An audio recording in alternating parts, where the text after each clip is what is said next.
I do want to start out this morning with just a little bit of gratitude. I feel incredibly fortunate to work for this organization.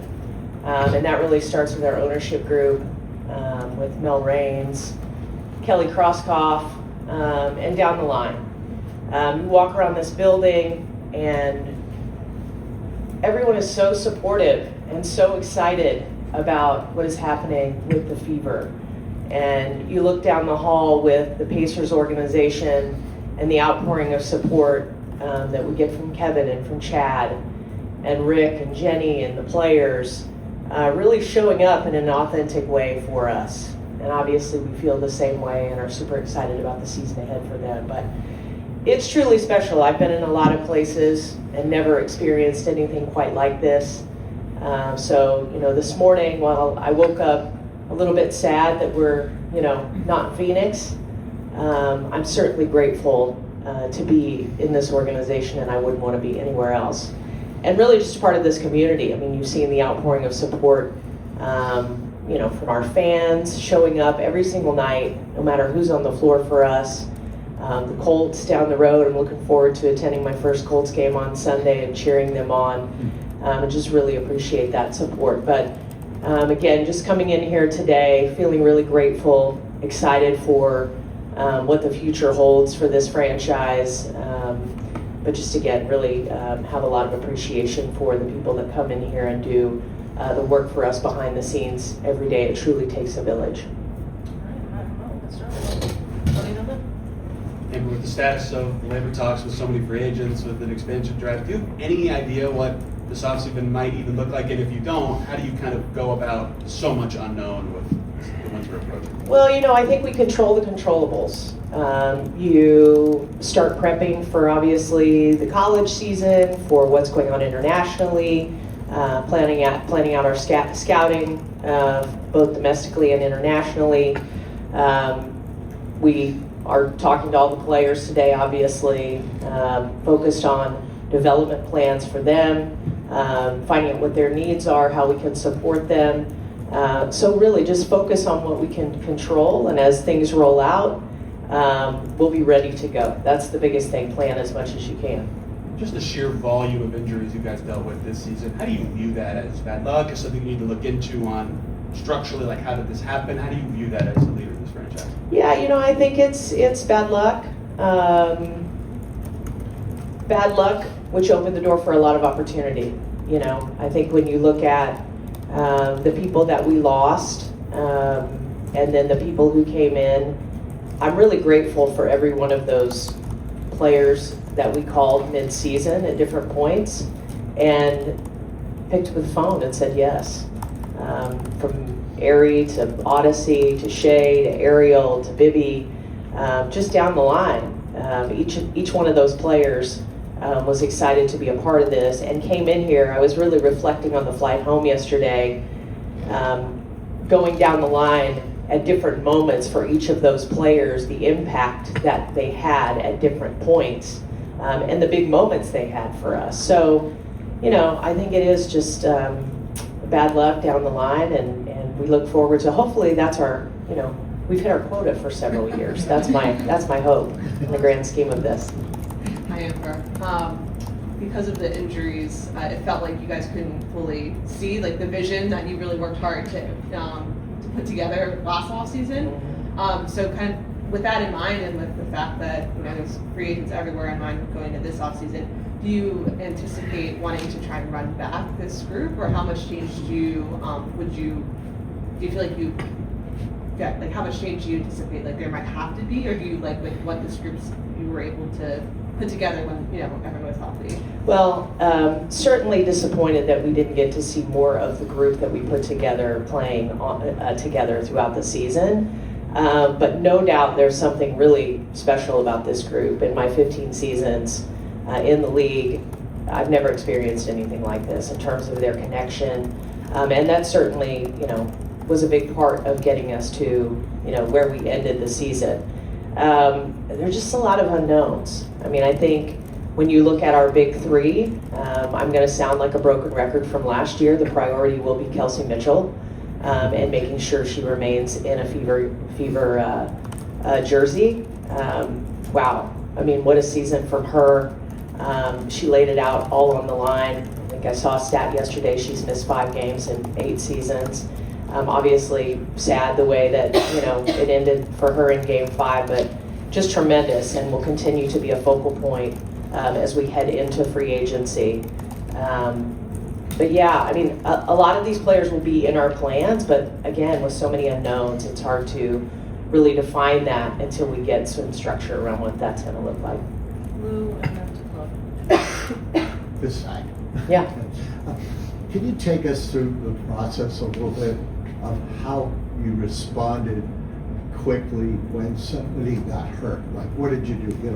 Did you have a master list of available people? Was it a phone thing, an email thing, constant? And you had to go through it, so you probably developed a system. Yeah.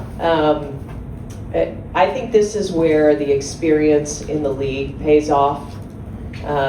Again, being around for 15 years, Kelly 20 years, Steph's been in and around the league for a long time. Just knowing players, knowing agents, and you go into a season. I mean, my job is to be prepared for something like this to happen.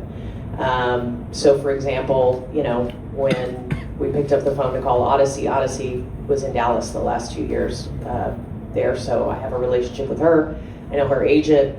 So it allows us to act quickly. And again, I think it's great communication between the coaching staff, between Kelly and I. As soon as something happens, you got to be ready to go. But yeah, we walk into the season with that list in terms of position, so we can be ready if something does happen. Yeah, obviously you had to find a bunch of these hardship players, and Steph had to integrate them pretty quickly. Just overall, how would you assess Steph this season, especially with all of that change she had to go through? I cannot say enough good things about Stephanie White and her staff. What a tremendous job, and she deserves so much credit, and her staff deserves so much credit for being able to fold these players in really quickly. Again, from the time they arrive with film, to walking them through the playbook, to integrating, to talking to them during games. I mean, Steph is a master communicator, and I think one of her super skills is, to make everyone believe in the possibilities, even when times are tough. Every pre-game, post-game speech, I'm ready to run through a wall, and I have nothing to do with it. So I think she is just an incredible motivator of people. Incredible at X's and O's. Quite frankly, it is shocking to me that she did not end up on the Coach of the Year ballot with votes. I think what she did was a masterful job this season, and no disrespect to anyone in this league, we have tremendous coaches, but for my book was the Coach of the Year. We'll go to Jacob and Scott. On the topic of Steph, she just talked about the kind of balance of having pride in what this group did, but also being 5 minutes away from the WNBA finals. How do you kind of balance those two emotions? Yeah, it hurts. It hurts because we all believed, everybody in that locker room believed that we had the opportunity to advance to the WNBA finals. So yeah, it stings, and you wish that we could be again in Phoenix right now playing. But I think as you step back from it and you see all the adversity that did happen, and again, the way these players and the coaches integrated really quickly to find success time and again, it really is, it's like something from a movie. I had a lot of people say that to me, like, this is the best sports movie I've watched in a long time, is this season. So I think as we step away from the season, we'll take a lot of pride in it. And I think the most important thing is the foundation that it builds. I mean, we had a lot of playoff experience on the roster, even with those hardship players coming in. But when you look at like Aaliyah and Kelsey and Lexi, who have been a part of this organization, and this is the furthest they've gone, man, to get a taste of that, and again, being with other organizations through the years and kind of going through this process and seeing players get a taste of that and the motivation that it provides, and the excitement that it provides going into the next season, that's really where the juice is. So I think it will pay huge dividends for us as we move forward to set the tone for years to come. All right, these meeting windows are flying by, so we got time for 2 more. We'll go stop them out. With Caitlin specifically, what was it like just seeing her grind behind the scenes? She said, she probably worked more in the training room than she ever has on the court. What was that like, and the challenge of ultimately then having to rule her out and not see her back in uniform? Yeah, none of us wanted to see Caitlin on the sideline. She's such a dynamic player and just a joy to watch. So, we hate that for her, but man, for all of you to understand how hard she worked day in and day out to get back on the court. And I know, for a long time there was, is she back? Is she coming back? Is she not? That was an open question because she was really trying. She was really trying. And we got to that last West Coast road trip and there just was not enough time for her to get back on the court. But nobody worked harder than Caitlin. Nobody wanted to be back out on the court more than Caitlin. And I think just the vantage point from sitting on the sideline next to Steph, learning, I'm so looking forward to what next year is going to look like for her, because I think we're going to see just another level, which is unbelievable to even think about. So really, really proud of her. Great teammate, great in the locker room, showed up in the same way as a leader with her voice consistently, which is really hard to do when you're going through something like that. So just really proud of her, and again, just looking forward to having her back on the court. Amber, the adaptability from the front office to the coaching staff to the roster to pull off a season like this is evident, but another group that had to be adaptable was the fan base. I'm wondering, from your perspective, as you watched kind of the Fever fans put their arms around any grouping of players that was out there, the playoff games, the environment there was evident too. From somebody in your perspective, what was that like? Incredible.